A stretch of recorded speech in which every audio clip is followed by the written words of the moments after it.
If you're wondering if it's possible to do a sprint triathlon with just 2 weeks of training, I just did one. Here's my experience. First of all, I wouldn't recommend to beginner triathletes to train just 2 weeks for a sprint triathlon. You definitely need a lot more time to train for it, especially if you don't have any experience in triathlon or if you don't have any base level of fitness. So I had 3 main goals in signing up for this race. The first one was to get back into the triathlon training and racing lifestyle. My last race was before the pandemic, and every year I would have 1 or 2 big races per year that I would really look forward to, that I would center my whole calendar around. Those races, to be honest, would intimidate me, and I think it's, mentally, when you have something on the calendar that intimidates you, that you work towards, and then you accomplish it, it's such a good feeling. I haven't had that feeling in the past few years, and I've really been craving for it. The second goal that I had was for the race to serve as a checkpoint for my knee injury. So I've been having a nagging knee injury for the past 2 years. I went to the doctor earlier this year, got an MRI, and started to do some physical therapy. So I did that earlier in the year, and then I kind of fell off and started to do the physical therapy again just to kind of strengthen my knee. So I felt like if I signed up for a short race, I could kind of test my knee and see how it performs while biking and running in a triathlon. And the last goal that I had for this race was to experience training while being a new dad. Last year, my wife and I, we had a baby. She's 13 months now. It's the most amazing feeling and journey, but it's also tough. This past year especially, I put on some weight. Sleep has been really rough, so I haven't really brought myself to training or working out much.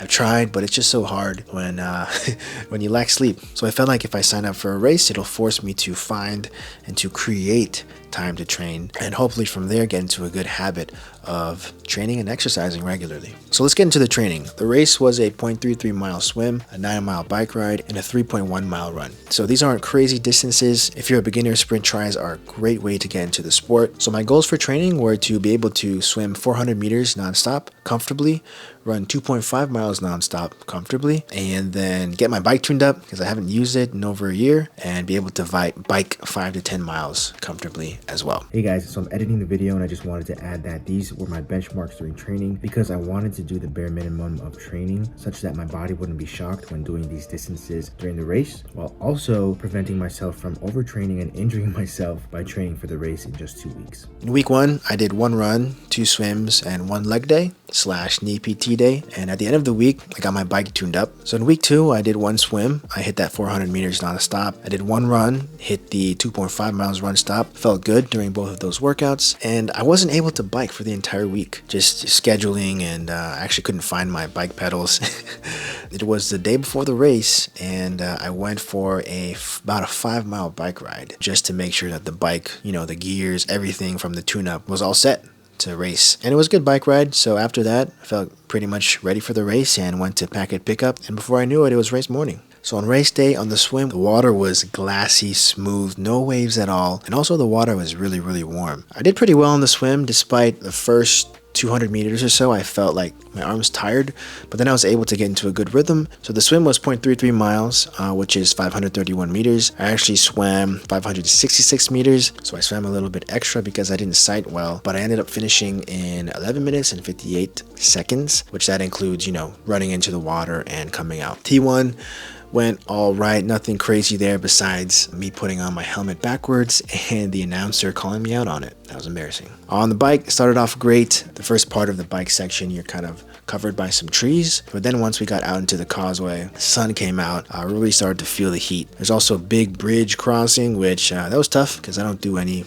kind of bridge training. So my stats for the bike were 30 minutes to finish the 9-mile course, and I averaged about 16.7 miles an hour. T2, no crazy things happened in T2. Put on my shoes and socks, grabbed my race belt, my energy gel. For the run, my heart rate was hovering over 174 when I started out. So I tried to slow down and then pick it back up, but I was tired and I was hot. My heart rate really was, it was around 174, 175. That caused me to do a run-walk combination for the rest of the run. And for the 5K, I finished with an 11:17 per mile average pace. So just to recap, the race was super, super fun. It felt really, really great to be in the environment of triathlon again, to feel the jitters right before the swim, and really the big mental game that happens, during the swim, during the bike, during the run. You're always thinking, is my form dialed in? Do I want to pass this person? Motivating yourself to keep going. big mental game, and it was really cool to just get in the motions of experiencing all that again. Now, did I hit my goals? My first goal was to get back into the triathlon training and racing lifestyle. I absolutely hit that goal, and I'm motivated and inspired more than ever to get back into it and to get back into shape. My second goal of figuring out how my knee would perform in a triathlon. Yeah, I mean, it performed well. I didn't feel any kind of pain or weakness with my knee. However, I did feel knee soreness after the race. So, I'm going to have to work on fixing that, doing some physical therapy so that I don't have the soreness after the race. So I definitely need some improvement there. And my last goal of experiencing training while being a new dad. Yeah, so, I met this goal because I trained, I think I did like 3 workouts the first week and 3 workouts the second week. So it definitely was a challenge, and it was fun to try to find the time to train, but really waking up and doing the training before the baby wakes up, that's really, really key. And it was good to do that just a few times in order to experience waking up when you're so tired, but going out there and getting it done, because once you get out there and get it done, it always feels good. So that was my experience of training for a sprint triathlon with just 2 weeks to train. I struggled during the race, but it was expected. But the biggest takeaways are I'm back, and it feels great to be back in the lifestyle again. And number 2, I haven't figured it out yet, but training with a toddler, it's tough. But, we're making it work. We're trying to find ways to make it happen. I got to get it done. I got to stay healthy. And I want to be a fit dad. Thank you all for watching this video. And don't forget to subscribe for more triathlon adventures like this. Peace.